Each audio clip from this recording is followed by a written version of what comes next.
Hello everyone, कैसे हैं आप सभी लोग। उम्मीद है कि आप बहुत बहुत अच्छे होंगे। दोस्तों, आज 15 सितंबर 2023 के हरियाणा करंट अफेयर इस पर्टिकुलर वीडियो में हम पढ़ने वाले हैं।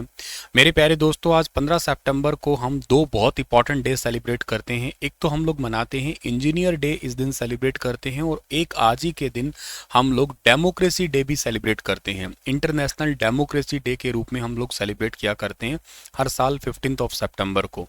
अच्छा, मैं आपको एक बहुत इंपॉर्टेंट फैक्ट बताता हूँ कि जो डेमोक्रेसी रैंकिंग है 2023 की अपडेटेड रैंकिंग आपको शेयर कर रहा हूँ। 2023 की जो अपडेटेड रैंकिंग है उसके अंदर इंडिया का रैंक क्या है। तो डेमोक्रेसी रैंकिंग के अंदर इंडिया जो रैंक कर रहा है वो 108 कर रहा है। 108वें स्थान पे इंडिया का रैंक है।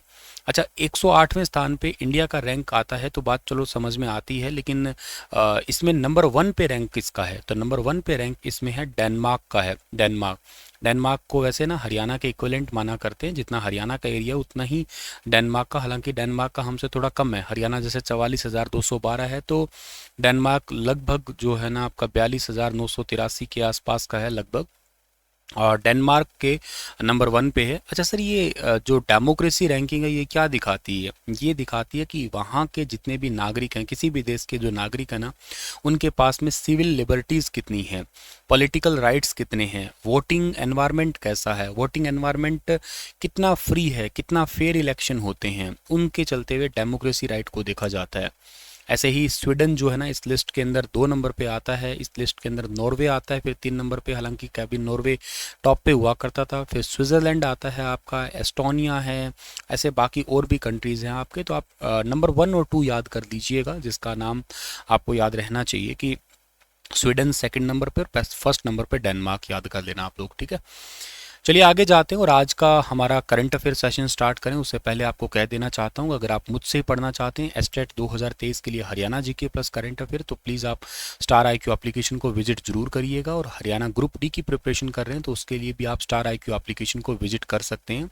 चंडीगढ़ PRT के लिए भी बैच स्टार IQ एप्लीकेशन पे ही अवेलेबल है।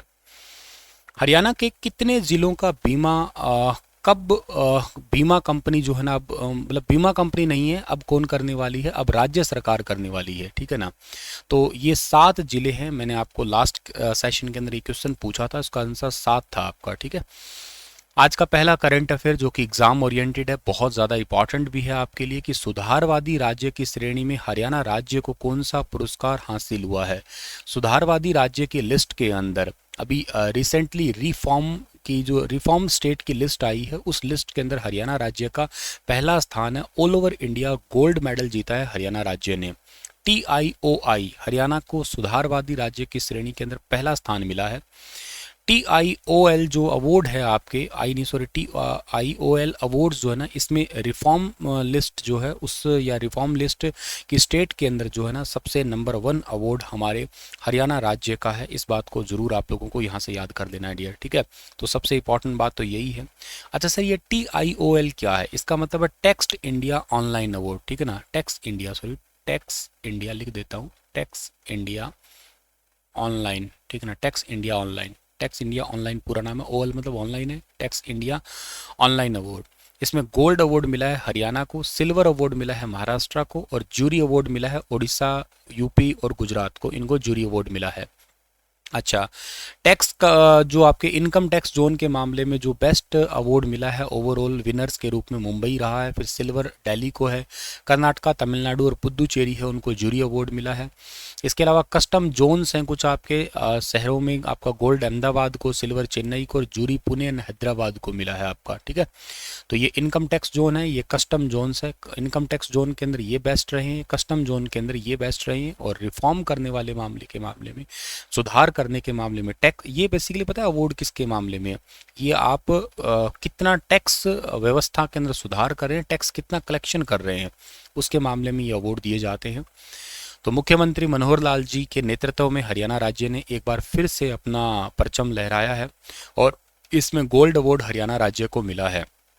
हालांकि इसके नामों की घोषणा हुई अभी, तो अवार्ड दिया जाएगा 4 और 5 अक्टूबर को नई दिल्ली के ताज पैलेस में ये अवार्ड दिया जाएगा, ये याद रखना आप लोग। इस संस्था के द्वारा कुल 9 श्रेणियों में पुरस्कार दिए जाते हैं, जैसे वेतनभोगी करदाता है, या एमएसएमई कैटेगरी है, कॉर्पोरेट कैटेगरी है, टैक्स टेक्नोलॉजी है, इसके अलावा आर्थिक पत्रकार और स्तंभकार वगैरह है, टैक्स कमिश्नर हैं, इंस्टीट्यूशन गेम चेंजर हैं, सुधारवादी राज्य की श्रेणी है। इनके इन लिस्ट के अंदर या इन कैटेगरीज के अंदर टोटल जो है ना ये अवार्ड दिए जाते हैं। अगला करंट अफेयर है कि हरियाणा की जो चौधरी चरण सिंह हरियाणा कृषि एग्रीकल्चर यूनिवर्सिटी है, इसके मेला ग्राउंड में कब से कब तक हरियाणा कृषि विकास मेले 2023 का आयोजन किया जाएगा। एक तो इसका मेला लगा करता है कब, मार्च के महीने में, वो खरीफ फसलों का मेला होता है, और एक फसल रबी के लिए मेला लगता है, और ये लग रहा है 8 से 10 अक्टूबर तक लगेगा। ये दोनों ही मेले इस यूनिवर्सिटी के बड़े इंपॉर्टेंट है, एग्जाम ओरिएंटेड भी बड़े इंपॉर्टेंट है। तो 8 से 10 अक्टूबर 2023 तक हरियाणा एग्रीकल्चर यूनिवर्सिटी के विकास मेले 2023 का आयोजन किया जाएगा। इसमें श्री अन्न जानते हो ना आप लोग, श्री अन्न मतलब मोटा अनाज, इसकी खेती के बारे में विस्तार से जानकारी दी जाएगी। इसके अलावा मेले में बीज है, इसके अलावा फर्टिलाइजर है, या आप जो पेस्टिसाइड्स होते हैं जिनको कीटनाशक कहा करते हैं, एग्रीकल्चर की जितने भी मशीनें हैं, आपके एग्रीकल्चर के जितने भी उपकरण हैं, यंत्र है, इन सभी निर्माता कंपनियों का भी यहाँ पे एक एग्जीबिशन लगेगा। जैसे मान लेते हैं कोई फर्टिलाइजर बनाने वाली कंपनी यहाँ पे दिखाएगी, एग्रीकल्चर मशीन बनाने वाली कोई मशीन अपनी नई यूनिक टाइप की लाके दिखाएगी। तो ये काफ़ी इंटरेस्टिंग होता है मेला। मैं इसमें मेले में कई बार जा चुका हूँ। आप भी अगर इसके आसपास के क्षेत्र के हैं या इंटरेस्टेड हैं आप, तो इसको देखने आ सकते हैं। अगर थोड़ा बहुत खेती में इंटरेस्ट है, खैर होना भी चाहिए, थोड़ा बहुत नहीं, मैं कह रहा हूँ नहीं है तो भी होना ही चाहिए, क्योंकि अल्टीमेट आप खेती को सपोर्ट नहीं करेंगे तब तक आप खाएंगे क्या, धक्के थोड़ी ना खाएंगे, रोटी तो खानी ही है ना एटलीस्ट।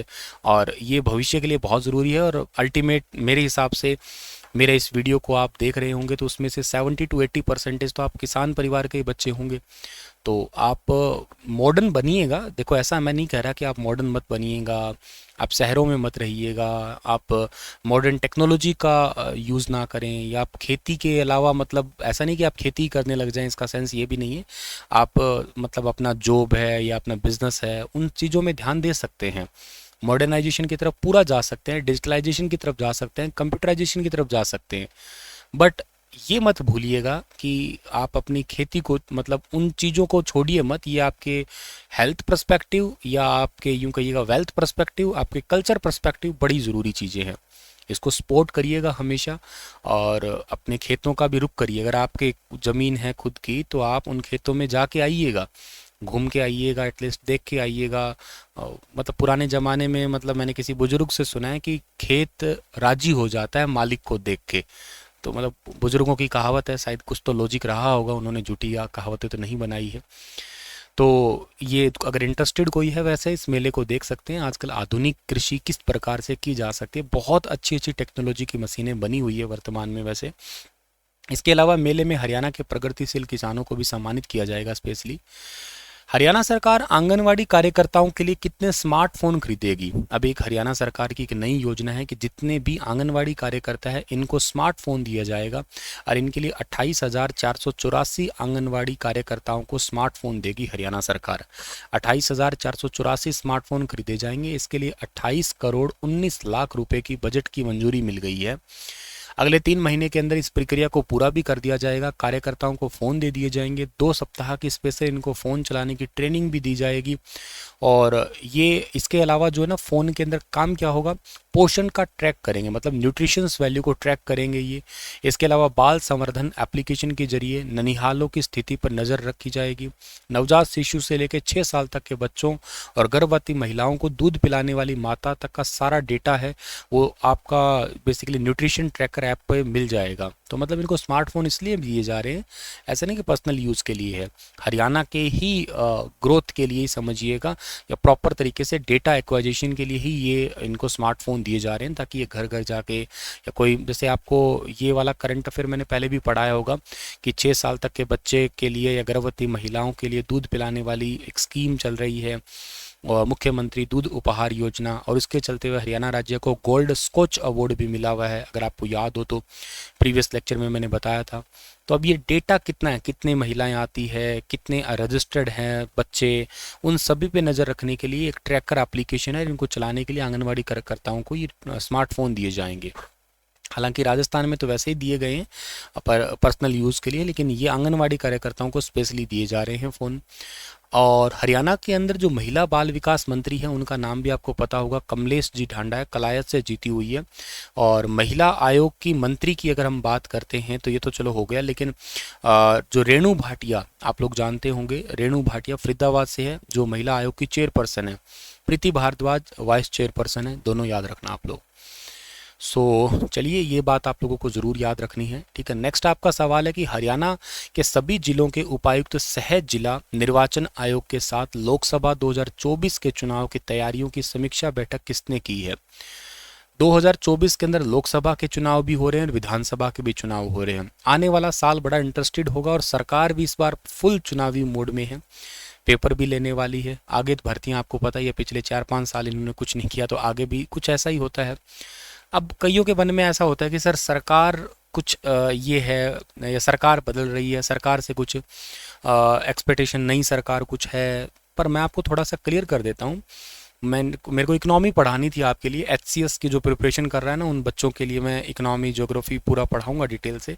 एक सेशन मैंने हालांकि लगाया भी था, लेकिन थोड़ा वक्त ना मिलने की वजह से मैं नहीं एक्चुअली उस सेशन को ले पाया। एक्चुअली सच कहूँ तो बिजी इस चीज़ के लिए हूँ, घर पे कंस्ट्रक्शन चल रही है, नया घर बन रहा है। राधे रानी की कृपा से जब पूरा बनेगा तो मैं आपको कंप्लीट दिखाऊंगा भी अपने ही सेशन के दौरान कि देखो ऐसा बना है, लेकिन फ़िलहाल के लिए तो कंस्ट्रक्शन अभी ऑनगोइंग है, चल रही है, तो उसमें थोड़ा बिजी हूँ। पर मैं सेशन लूँगा तो आपको बताऊँगा ज़रूर।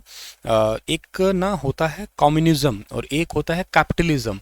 कम्युनिज्म में क्या होता है पता है, जो सत्ता पक्ष वाले होते हैं ना वो कम्युनिज्म होते हैं, जिनको सरकार चलानी है, जो किसी पे राज करने वाले होते हैं ना वो कम्युनिज्म होते हैं एक्चुअली। और एक्चुअली ये लोग ऐसे ही होते हैं, इनको ना हमेशा गरीबों के हितों की बात करनी आती है, मतलब इनके पास दिमाग होता है, यूँ समझिएगा।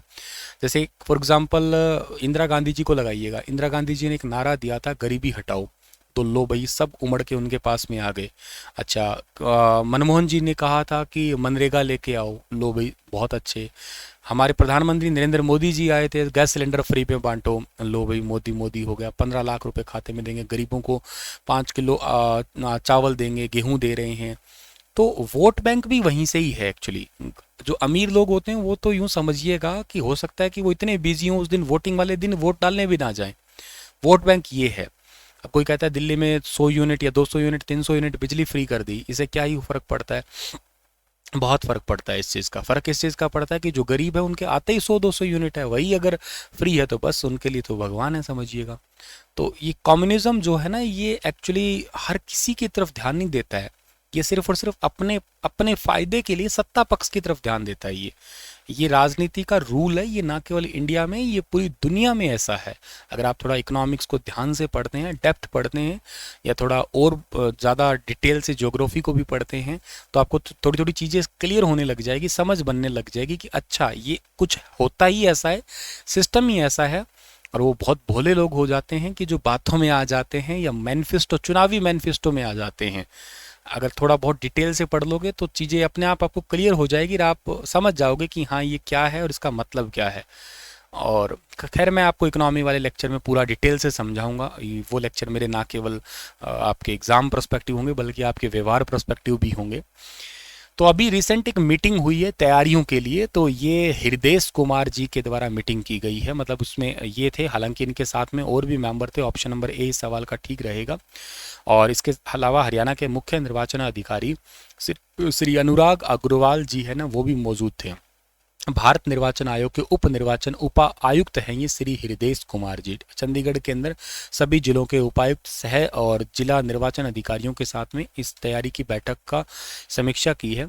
अच्छा, इसके अलावा इस बार थोड़ी खास बात बताता हूँ क्या होने वाली है। जैसे आप कभी वोट डालने कोई गए होंगे तो एक सबसे बड़ी प्रॉब्लम होती है कि लंबी लंबी लाइन लग जाती है। अक्सर आपने फील किया होगा कि बहुत लंबी लाइन लगती है।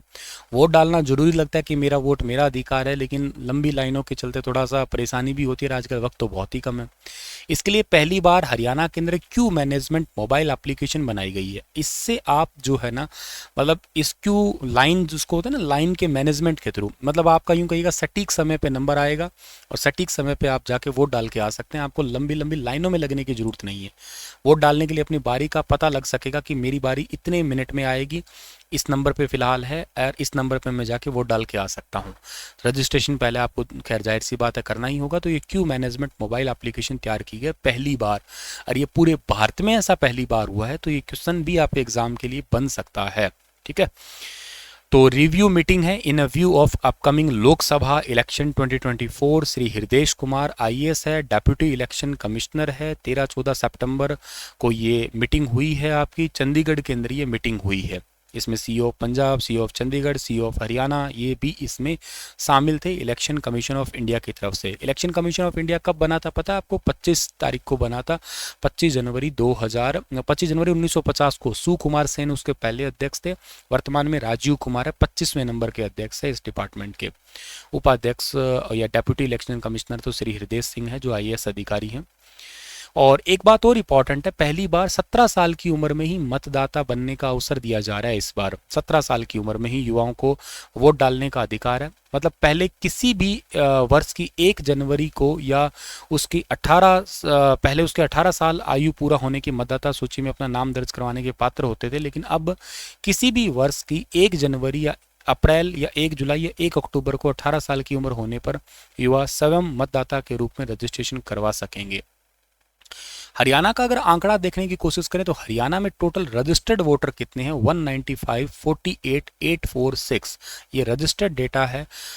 हरियाणा के मुख्य निर्वाचन अधिकारी अनुराग अग्रवाल जी के द्वारा ये डेटा दिया गया है। इनमें से मेल कितने हैं? 104,16965। वुमेन कितनी है? 91,31,447।